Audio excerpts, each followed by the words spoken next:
Everyone, it's good to see everyone. We had took the trip this weekend, and it was a hurried trip. When we left here Friday, we went to a little further than I wanted to go. We went to Elizabethtown, Kentucky, and we got in that area where you couldn't find a place to stay on the BG Parkway, and it was 9:30 or so. By the time we got to a room, I was tired. I was ready to get.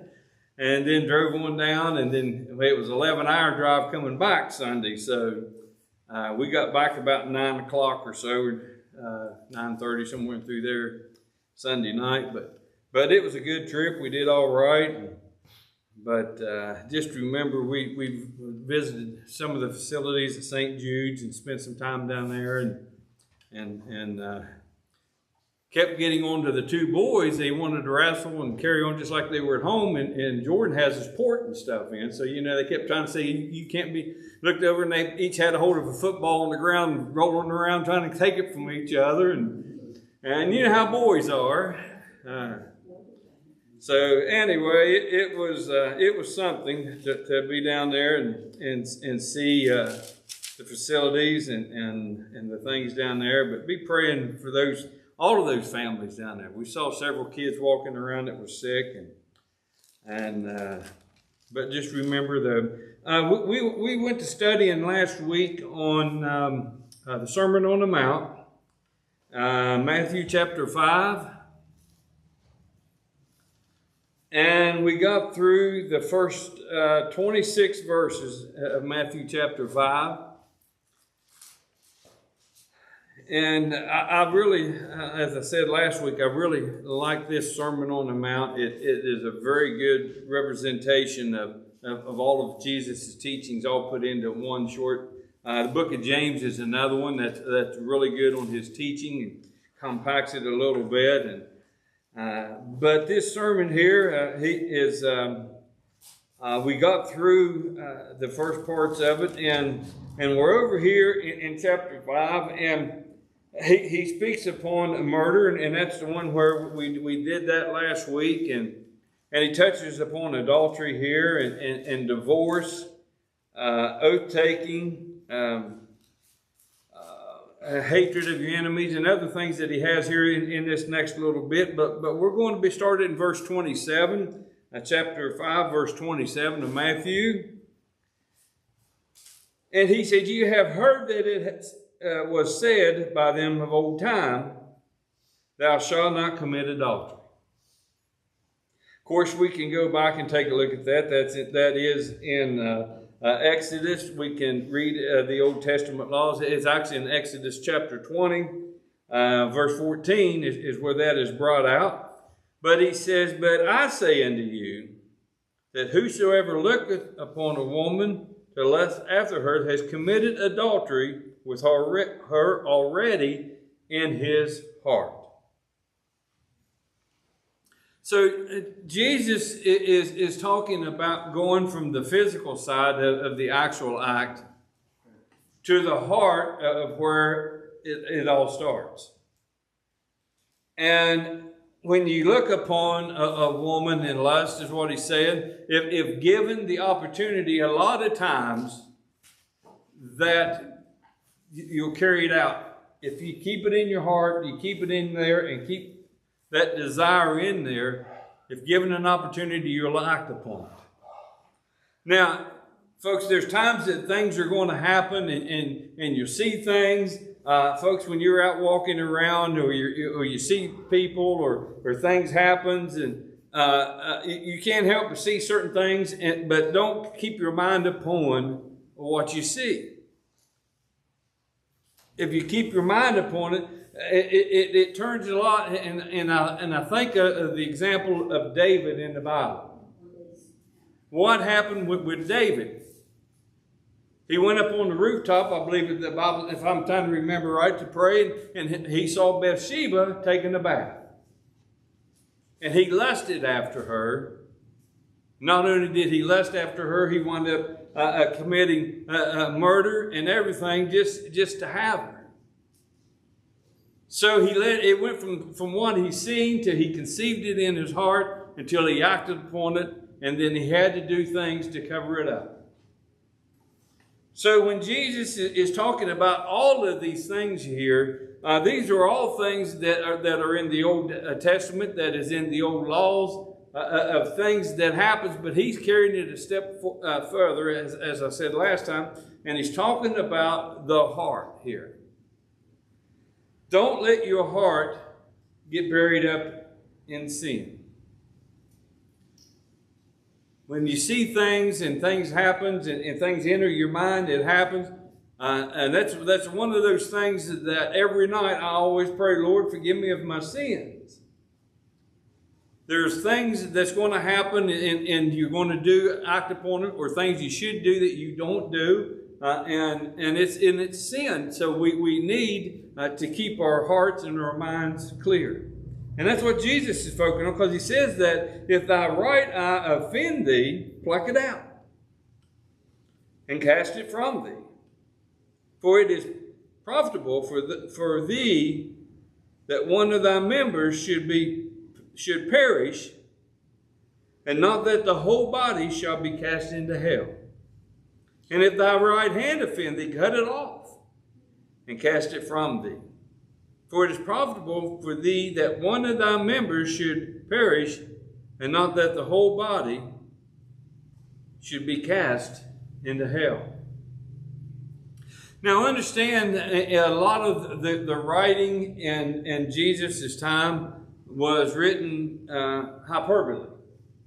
Means they would maybe stretch things a little bit, and some of the things we may read and see. Does he really mean that you should pluck it out or cut off your arm?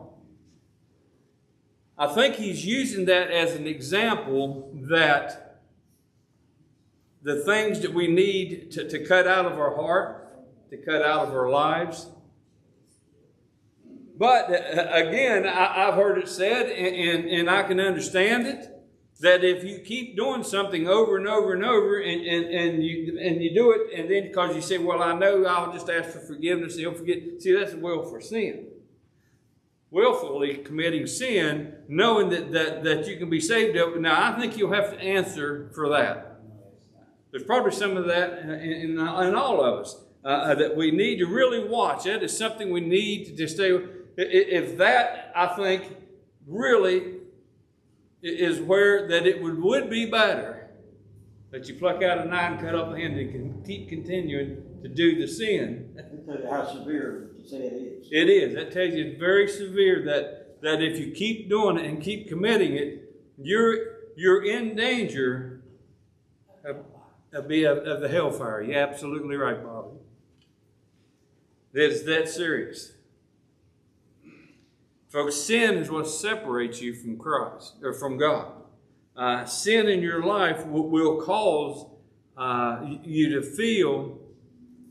There has been times in my life that I have not felt the closeness or the presence of God that I should have. And I've done it. Probably all of us have at some point in our lives. And you sometimes wonder, and I remember thinking, well, Lord, where are you? Why have you left me? Why? And then that's the times that I've had to really examine myself. It's not what God's done, it's what have I done? Because if I really would search myself and really, and most of the time you already know what's going on. That's how serious sin is in our lives. It can separate us from feeling that closeness, that journey that, I think back in the Garden of Eden when it says that he came down in the cool of the evening to be in the garden, and he asked Adam, where was he? Because he knew that sin had entered the garden, and Adam and Eve had hid themselves. Where are you, Adam? Well, he's committed sin. And I think he says the same thing, Barry, where are you? When he's out looking, and if there's sin in my life, I'm hiding from him as well. It's that serious. Then he goes on to says, it hath been said, whosoever shall put away his wife let him give her a writing of divorce. But I say unto you that whosoever shall put away his wife, saving for the cause of fornication, causes her to commit adultery. And whosoever shall marry her that is divorced committeth adultery.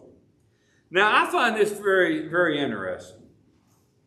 That even in the Old Testament, when they're talking about divorce, and you can go back and look, those of you that want to read that, it is actually in, I know I have it in Deuteronomy 24:1, where it talks about divorce. They always talk about the women committing adultery or committing something. It never says anything about the men. A little bit of a double standard there, isn't it? Like just as the lady, when they caught her in adultery and brought her before Jesus and asked him that Moses in the law says that she should be stoned. But what do you say? Well, the problem is, where was the man that was committing the adultery with her? A little bit of a double standard there, isn't it? Now, if a man in Jewish tradition, and in tradition of the time, if a married man fornicated with an unmarried woman, it was okay. It was even okay for the woman, because she wasn't married. Doesn't make any sense, does it?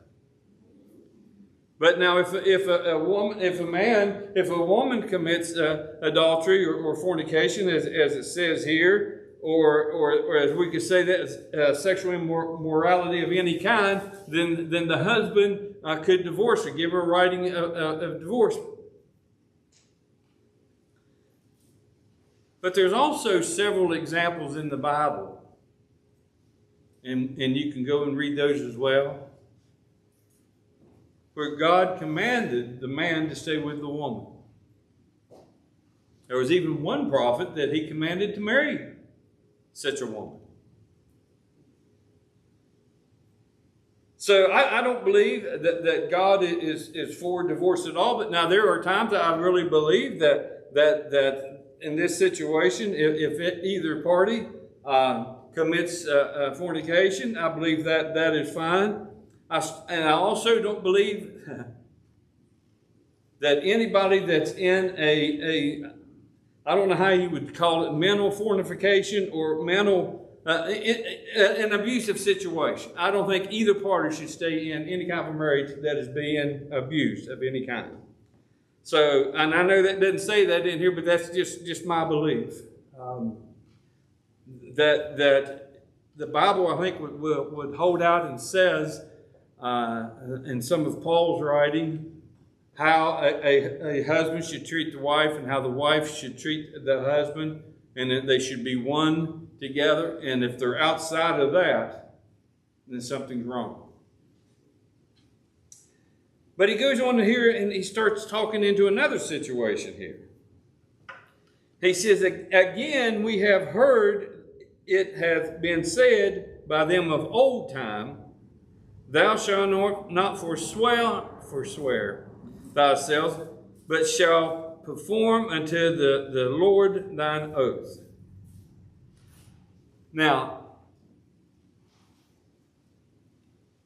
there was a lot of ways in which, even in Jesus' time, that there was ways, and usually this meant in a legal situation. Maybe a binding contract. Maybe you were a witness for something. It tells you not to swear, and a lot of times they would swear upon idols. They wouldn't go with the God Yahweh, but they would swear upon other gods or upon family members or something that they're telling the truth. And in the time that happened till they rolled up into Jesus' time, the Jewish people was finding what they would consider loopholes, and the Sadducees, which was the legal council of the time, made ways that they could swear and which are giving false testimony and get away with it. So that's what they were doing. But I say unto you, swear not at all. neither by heaven for it is God's throne, nor by the earth, for it is God's footstool, neither by Jerusalem, for this is the city of the great King. Neither shalt thou swear by thy head, because thou canst make one hair white nor black. But let your communications be yea, yea, nay, nay, for whatsoever is more than these cometh of devil. In other words, your word should be your bond. If you say you're going to do something, do it. You shouldn't have to swear by God. You shouldn't have to swear by earth, which was somebody in their family. You shouldn't have to swear by Jerusalem or whatever it is that you swore upon. Don't do that. You heard this song, Had You Known Me Before? I mean, something to that effect. You heard that song? Yeah. Well, back before I got saved, I probably had the wickedest, dirtiest mouth and breath. It's terrible. I'm not proud of it. But when I got saved, God cleaned it up. But I thought about that this same way.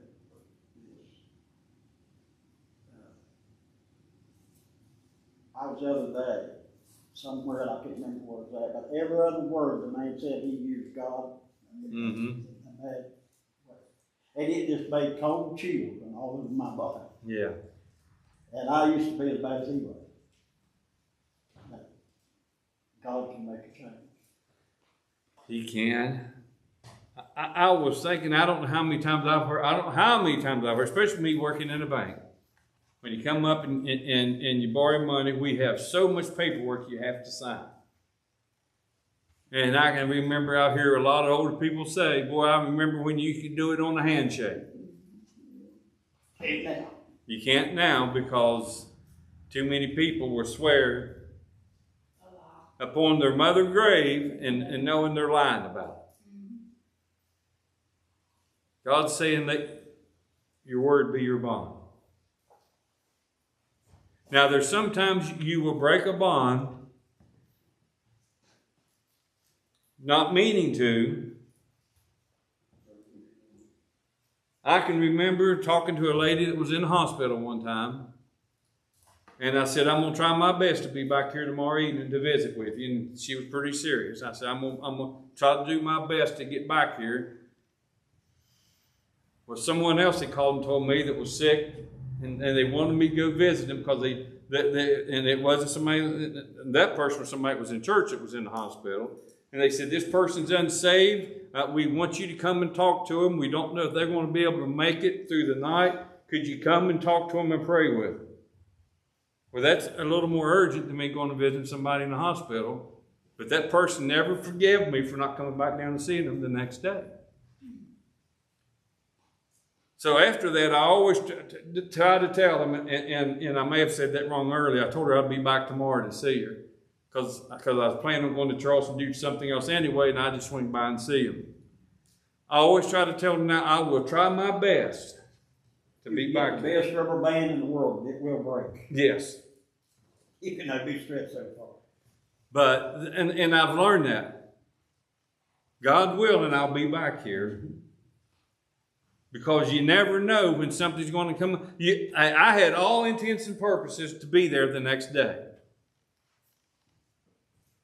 To go down and visit the family. And actually, I'll take that back. I'm telling my story wrong. See there, I'm already throwing myself off. They had a family member that was here in the church, was in the hospital, and they called and asked me and ran into me at the bank and said, could you go down and visit them? I said, I'm going to Charleston tomorrow. I'll stop in tomorrow and see them, is what I told them. Well, then that other one come by and somebody said, we got somebody, a member of the family that's at home. They was in hospice care. They don't think could you go visit the family and be with the family? Wasn't even somebody that was in church here. It was just somebody I knew. And I said, yeah. I said, I'll go. I'll go down and visit them. I got other plans, but I can do that. And that person never forgave me for not coming down and seeing their loved one in the hospital.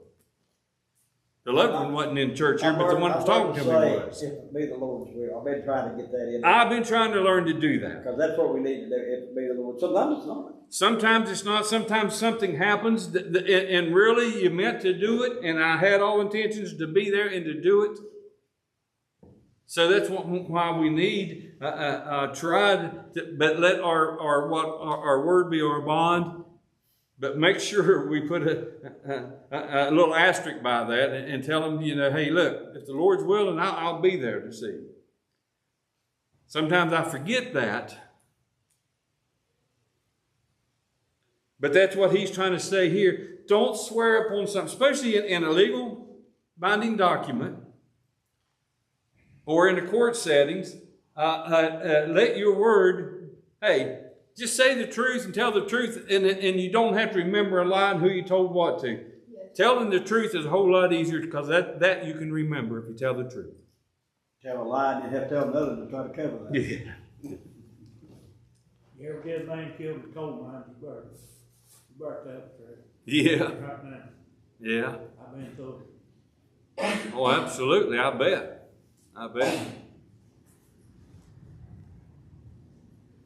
He said, ye have heard that it hath been said, an eye for an eye, and tooth for a tooth.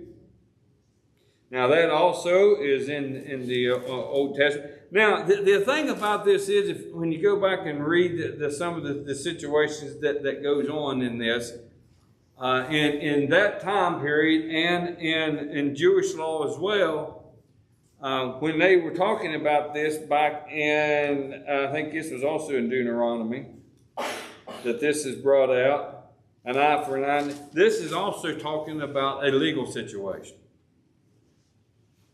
In the case of a murder in court, they said that's an eye for an eye. But it was never, ever meant for a personal issue that I may have with my neighbor, or an issue that I may have with something going on. In other words, if somebody does something to you, and I've heard John talk about this so many times, he used to be, and I know a lot of other people, if you did something to them, they're going to get even with you. An eye for an eye. If you do something to me, I'm going to do something to you. That's not what that ever meant, and that's what a lot of people uses it for. If you go back and study in the Old Testament, that is referring to legal issues. But people like to use it for others. You probably heard it said that way. An eye for an eye and tooth for tooth. But I say unto you that you resist not evil, but whosoever shall smite thee on thy right cheek, turn him to the other also. You see, being slapped on your right cheek was considered one of the most highest degree of I had the word there. Someone slapped you, it was disrespectful. That's the most disrespectful thing that anybody could do for you. That, and the other thing, believe it or not, in Jewish tradition, was for them to throw a shoe at you. Was considered, that's the reason a lot of people take the right shoe off in the legal issue and throw it at you. That was considered insulting, but to be slapped was considered to be even more than that. So if someone insults you, this is now speaking as a personal one. This is not a legal matter. If someone, a neighbor in an argument, or someone that you're in an argument with, and they slapped you, he says, no, don't slap them back. Turn the other cheek. Folks, I'm going to tell you what, that'd be very, very hard to do. Not that I think anybody's going to slap you, but people will do things to us. And our first instinct is what? Get even with them. I don't know what I'm going to do right away, but I'll get them back. Today it's called assault. You assaulted me. Mm-hmm. They'll send you to jail. Yeah. If you go to court and you lie, they'll send you to jail. They'll send you for jail, yeah. Jesus tells us not to do that. But also, we read in the Bible when it tells us to live peacefully among us here. I believe we'll get here maybe a little bit. But he says, if a man will sue thee at the law, and take away thy coat, let him have thy cloak also. Now your cloak and your coat is two different things. One's your inner wear garment. One of them's an outer garment. Usually the way I'm understanding a coat is something that will go down your arms. A cloak is something that will cover your usually don't have sleeves on. So that would go over your coat to help protect your coat. It's a little heavier material. Now, if the very poor in that time, when they traveled or did things, a lot of times that was also their blanket they used at night. So in legal proceedings, even the poorest, when you were sued, they wouldn't sue to take away your coat, because that was probably about all they owned. They would bring you into servitude to serve out your time till you earn your way out before they would take that away from you. But Jesus says that if they did, which would be highly offensive for them to do so, just as a slap upon the face, it would be very hard for someone to do so. But if they did, hey, give them your coat and give them your cloak both. So in other words, anything you'd be walking around in would be probably RPJs, what we call them now.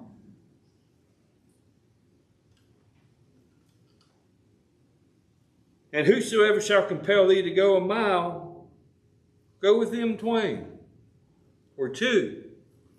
You've heard the phrase, go the extra mile. And that's where that comes from, right here.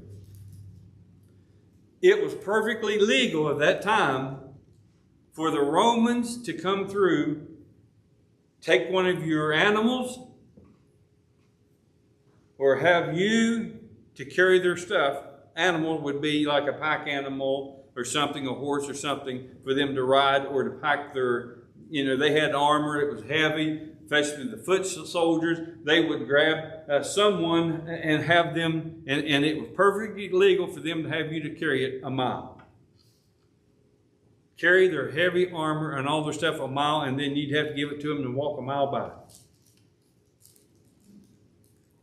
Jesus said go a little further. Carry it 2 miles for them.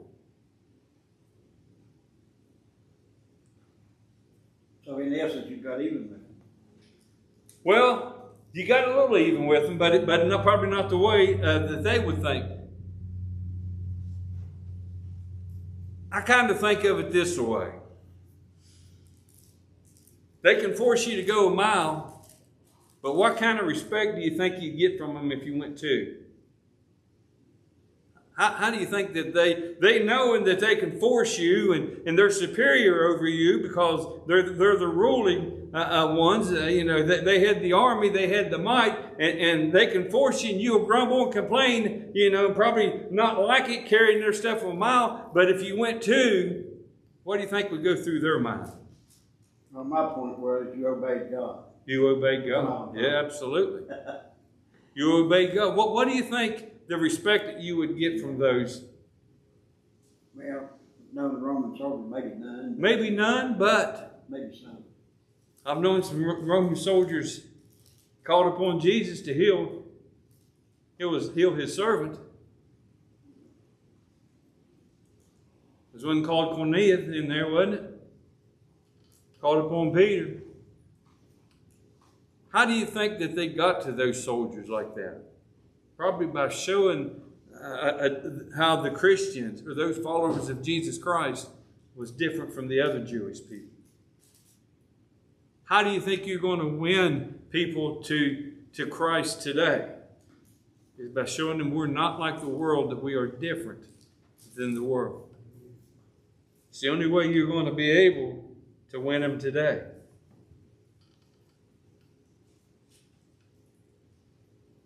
Give to him that asked thee, and from him that would borrow of thee, turn not thine away.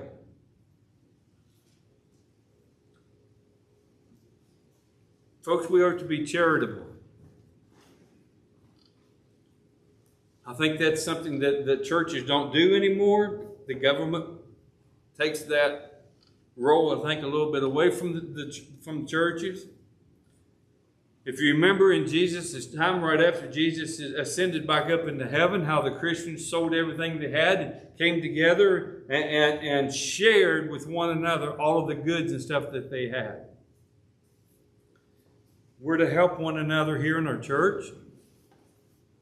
Give to those that need it. We've done that. We've had those that have lost jobs, and we've helped with their power bills. We've helped pay things. I've heard John talk about a house payment being made for him when he was out. I mean, that's what we're to do. We're to help each other in this church. But we're also to show that out into the community as well. We're to show the community that we care for them and that we love them. And I think by doing that, you show the community that the people down here at this church, we're not that bad. And by doing so, maybe you can get a few of them to come to church. Greg and I have talked about this quite a bit, about we'd like to maybe see us do a food bank here. And it's something maybe we'll work on this summer once we get the church and everything done and over with. Maybe we'll get back to that. Because I think, for one thing, our community needs a food bank. Matter of fact, Brother Thomas, when he was talking up, said that's one of the things they're looking at also. Maybe that's something we can partner with them in. Hey, I don't have a problem with that, going in with other churches to help the community. I've talked to these guys here next door to us, and he said they'd love it for us to have a food bank. Matter of fact, Wally sits on the board of the Mountaineer Food Bank. Said he'd love for the ones to have, and if we need help when we're giving food out or unloading or whatever, he's got people over here who can help us. And I think if you do that inside your community, get to know the people in the community and see them, don't you think that softens up the hearts of those around us a little bit? Is that Wally a Christian? I have no idea. I haven't really talked to him that much. I don't know him that well. Right, Chad Watson. That's what he's talking about here. And the thing of it is, don't turn away those in need. He says, ye have heard that it hath been said, thou shalt love thy neighbor and hate thine enemy. Yeah. You see, in Jesus' time, there was a great debate of what is the greatest commandment. Now, and that was one of the tests that they gave Jesus when they come out and ask him, what is the greatest of the commandments? The two sides that they were arguing over, to love your God with all of your heart, mind, soul, and strength. And the other side says, no, the greatest commandment was to obey your parents, because it says with that there's a promise of your days on the earth will be long. So there was a debate of which of those two was the greatest. And that was one of the things when they come to Jesus and ask him on which is the greatest of the commandments. He said, you love your God with all your heart, mind, soul, and strength. And the second one is, as the first is, to love your neighbor as yourself. Now, I think if you love your neighbor as yourself and you love your God with all your heart, mind, and soul, and strength, you're going to obey your parents. All the others will come into play. All the other ones will come underneath that. He said the prophets and they hinge on this Yep. commandments. There's two commandments. We hinge on those two. Yes, hinge on, yeah. Yep. He says, but I say unto you, love your enemies, bless them that curse you, do good to them that hate you, and pray for them which despitefully use you and persecute you. Folks, that would be hard to do, isn't it? I don't know that I have any enemies, and I know I do. We at least have the adversary. I try to do good to everybody. I think most of you in here do. We try to help our fellow Christians and our fellow neighbors out the best that we can. But, you know, when someone does something to us, and every now and then I hear it, I hear somebody come and says that they didn't like something that I did. It may have nothing to do with the church, but you know, our instant mind is to think that we get angry about that person. But I'll tell you, when you get angry or you hold a grudge, you're only hurting yourself. They may not even realize it. Pray for them. What does he say? He coals of fire up on their heads. Hey, when somebody does something to you and you can truly look at them and says, I'm praying for you. Oh, if they're mad and they're trying to make you mad and you don't get mad at them, what do you think that does to them? It heaps coals of fire upon their head. Pray for them, because you'll never know, the example that you lived before them may change and soften their hearts.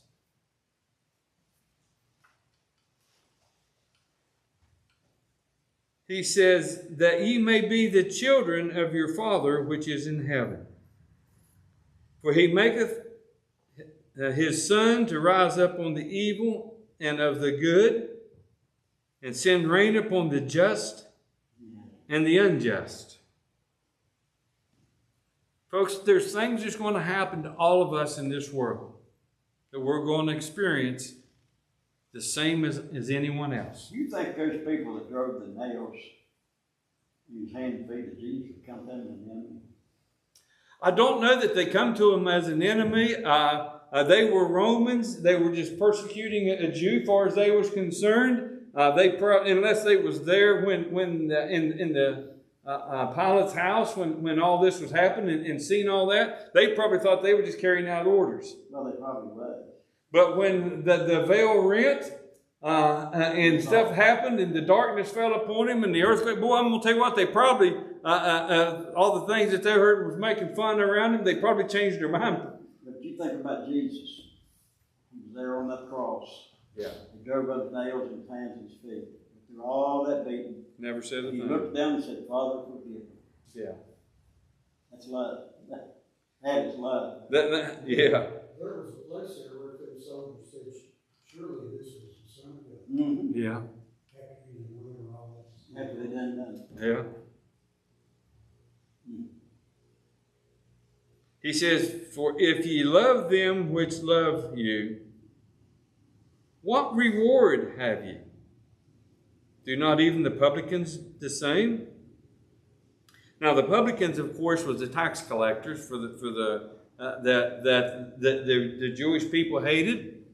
Above all, they considered them the worst of the worst. Matter of fact, a lot of their families threw them out of their family, disowned them because they were taking taxes and the money away from their own people and collecting it for the Romans. The worst of the worst.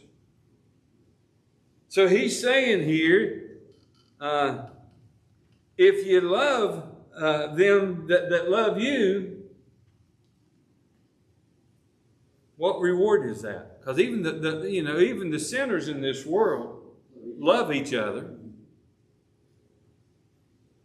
And if I salute, and if you salute your brethren only, what do you have more than others?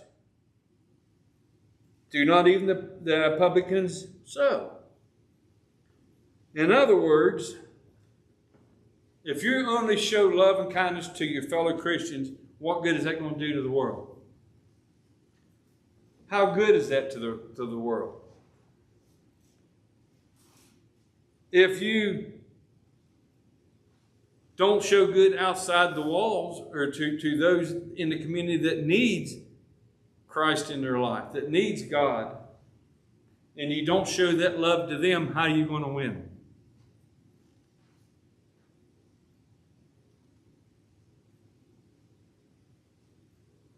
What good does it do you? And we get into that a little bit here in the next chapter, which we'll probably go into next week, because he says, be ye therefore perfect, even as your Father which is in heaven is perfect. Now, folks, that's hard to do. It's hard to be perfect. It's hard to not slip up from time to time. I do, and we probably all do. That's when repentance and grace comes in. But we are to strive to be the very best that we can be. And I've heard people say, well, I don't like going up to that church that's got those hypocrites in there. Or I've heard them say, I've seen them do this and like that. Hey, folks, I usually tell people that's the reason we go to church. He's still working on me. He's still working on me. I know there's things that we do. We mess up from time to time. We may act the wrong way from time to time or say something that we shouldn't from time to time. But that's why we come to church, because we know we're not perfect. We know that we need a Savior. And that's the difference between us and the world. You have to know you are in need of something before you go searching for it. I've had people come and tell me on some of the subjects we've been teaching tonight about all those things. They've done this, they've done that, and they can't hold up office in the church or this thing. I said, you're trying to tell me that God can't forgive you? He says there's only one sin that's unforgivable. Now God can forgive you if you're honest about it. Now here's the other thing that I think on that. True. And I've had a few discussions with some pastors and some other people over this. Before you become a Christian, you marry, you divorce, whatever that is, whatever it is that you happen, and then when you come to Christ and you accept Him and you ask for forgiveness of it, and you say, I can't do something because, the Bible tells us a lot of times in there about pastors, having one wife and all this stuff. And I've known people that's gotten divorced and says, well, I can't preach because I got a divorce. My thought on that is, if you did that while you was out in the world, before you come to know Christ, that's forgiven of you. Now that's me thinking. I don't know that it's in here. Before you done it and after you come, but He still forgive you. He can still forgive you, but you know better after. I believe after you come to know Christ. And I know the situations. I'm just talking as a pastor or as a preacher, and I got this in discussion with a couple of them. One of them was telling me that he got a divorce and he couldn't preach anymore. And of course he knew Christ and he was preaching before that. And my question to him was, I said, well, what happened to cause the divorce? Where his wife cheated on him and left him and all this stuff. I said, you have no control over what she does. He said say fornication in the scripture. It does. That's what that means. If she's the one that left the marriage, if she's the one that caused the problem, I think the Lord forgives you of that. There's some churches that won't let you. There's some churches that will not, and I think those churches doesn't really hurt some people because of that. I believe God can forgive you. I believe God can forgive you. That's what I said. If you didn't, there'd be a lot of people in trouble. There'll be a lot of people in trouble. We had a revival here one time. What was that guy's name? He passed away. I thought he was the black preacher. Come up here. What's his name? Audie? Not Audie. Yeah. Oh, the one before that. Yes. Sandy Jackson. Who? Samuel Jackson. Yeah. He preached up here one night and said, if you'd done so and so and so and so, you wouldn't be able to go to heaven. And I don't think he meant it the way that I heard it. It did sound just a little bit. But this lady come to my house. Yeah. And we sat there for 2 hours. Yeah. And she was crying and talking about, I can't go to heaven because I said, no, anyway. I was trying to, but I wasn't. If he wasn't paying attention, that's part. She got saved. Yeah. I said, And I think it's true. I really believe that there is a lot of people who believes that they can't go to church or they can't get saved or the things that happened in their life God wouldn't forget. And as you said, God can forgive you of all things except one sin. And I think a lot of churches, by their doctrine, hurts a lot of people. Yeah, I couldn't go along with that. Yeah. Anyone have anything else? God